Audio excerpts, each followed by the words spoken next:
So as we start thermodynamics, the first thing that we really need to do is talk about our definitions and these ideas of temperature and heat. There's a lot of confusion that students typically have about these two words and what these concepts mean. So let's try and clear that up as well as we can right up front. So for starters, there are two ways that we can transfer energy. One, we've talked about a lot, which is we can do work. So that's a transfer of energy due to some force acting through some displacement. The second way that energy can be transferred is due to temperature differences. So if I've got two objects and I put them in contact with each other and one of them's very hot and one of them's very cold, there will be a transfer of energy between those two objects because they sit at different temperatures. So heat is a transfer of energy due to temperature differences. So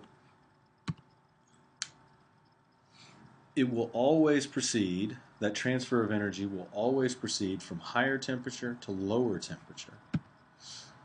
And the sign convention that we're going to use is Q is the symbol that we use for heat. Q is going to be positive when a system takes in energy as heat. Q is going to be negative when a system gives up energy as heat. So one of the things that I'm going to try and do as consistently as I can is never to just say the word heat. I'm instead going to try to always say the word energy transferred as heat. So let's say that here I have a system. Right? So here's some system. It's denoted by the purple boundary. So here's the boundary of my system. And that system sits inside some environment. So that's the green boundary here. So the relative temperature between my system and environment will tell me about the direction in which that energy is being transferred as heat, and then the sign that I need to use with Q. So let's say that my system is at a higher temperature than the environment. Well, I know that that tells me that energy is going to be transferred from the system to the environment. So Q, right, this transfer of energy as heat will go from the system to the environment. So if I'm thinking about the energy transferred as heat by the system, that's actually going to be negatively valued. If, on the other hand, the system is at a cooler temperature than the environment, so now the environment is at the higher temperature. So again, I know that energy is going to be transferred as heat from the environment to the system, which means now the system is taking in the energy, so the energy transferred as heat by the system is going to be positive. Last option, of course, is, well, what if these two, the system and the environment, have the same temperature? Well, then there's no net energy transfer between the system and the environment. So there, Q would be 0. So this is the situation where their energy is still being transferred, but the system is giving up as much energy to the environment as it's taking in from the environment, and this defines what we call thermal equilibrium. So thermal equilibrium is the point where my two objects, in this case my system and the environment, have reached the same temperature so that the net energy transfer between them is 0. So we've talked about, say, static equilibrium, where we said that the net force acting on the system was 0 and the net torque acting on the system was 0. Well, thermal equilibrium is just a statement that the net energy being transferred between your systems as heat is 0. Okay, so that's hopefully gives us a better idea about what we're talking about as heat. So heat is simply energy being transferred from one object to another, from a system to an environment, because of temperature differences. So now let's come back and talk about temperature. So what are some useful definitions for temperature? Well, the most basic one, as silly as it seems, is to say that temperature is what you measure with a thermometer. This is what's known as an operational definition, right? So what is the process that you do to measure something is basically telling you what its operational definition is. Well, if we want to measure temperature, we go grab a thermometer. And again, this seems a little bit silly, but there's actually some really useful information in here, because how is it that you take a temperature with a thermometer? Well, there are two things that are involved in that. One is that you have to put the thermometer in contact with the system. What this means is that there has to be a way for energy to flow into or out of your system. So when you would, when someone would take your temperature, right, when you were a child, and they'd put some thermometer under your tongue, well, putting the thermometer under your tongue was putting it in contact with you, the system. So the thermometer in the system had to be in contact, so there was a pathway for the energy to be transferred back and forth as heat. Now, there are a couple ways that we can think about materials, and basically it's whether they allow that energy transfer or not. So insulators don't like allowing the energy to be transferred into or out of the system as heat. They prevent thermodynamic interactions. Conductors, on the other hand, they permit thermal interactions. So conductors allow energy to be transferred back and forth as heat. They allow that energy transfer to go through. Insulators prevent that energy to be transferred back and forth. So we'll pay attention, right? It'll be important to think about when we're working our thermodynamics problems is, well, are we dealing with an insulator or not? So if our material is an insulator, then I know that it's going to inhibit transfers into or out of the system. The other thing that we had to do was you had to wait. So again, taking your temperature as a kid, you put the thermometer under your tongue, so there was contact between you and the thermometer, and then you waited. So there had to be a way for energy to flow, and then there had to be time for energy to flow. So both these things, again, as sort of basic as this definition sounds, it's actually giving us two really important ideas here, that in order for the energy to flow into or out of a system as heat, there needs to be contact, right? There has to be the ability for that energy to flow. So it can't flow across an insulator, it will flow across a conductor. And then you've got to wait. You've got to allow that energy transfer to happen.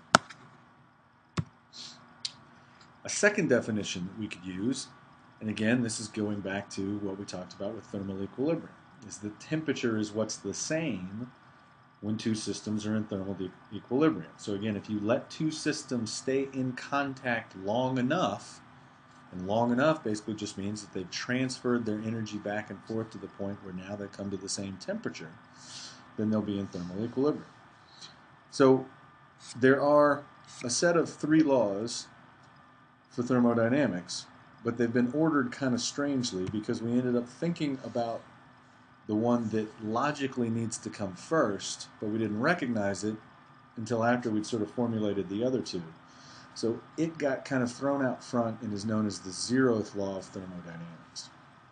And basically what it says is that if you have 2 systems that are in thermal equilibrium, so if each of them are in thermal equilibrium with a third system, then they also have to be in thermal equilibrium with each other. So this is really just sort of a transitive property for thermodynamics. It basically says that if the thermometer and you are in thermal equilibrium, which means that the thermometer is registering your temperature, right? And you put that thermometer in contact with something else, and it also didn't change its temperature because they were in thermal equilibrium, then you and that something else are also in thermal equilibrium.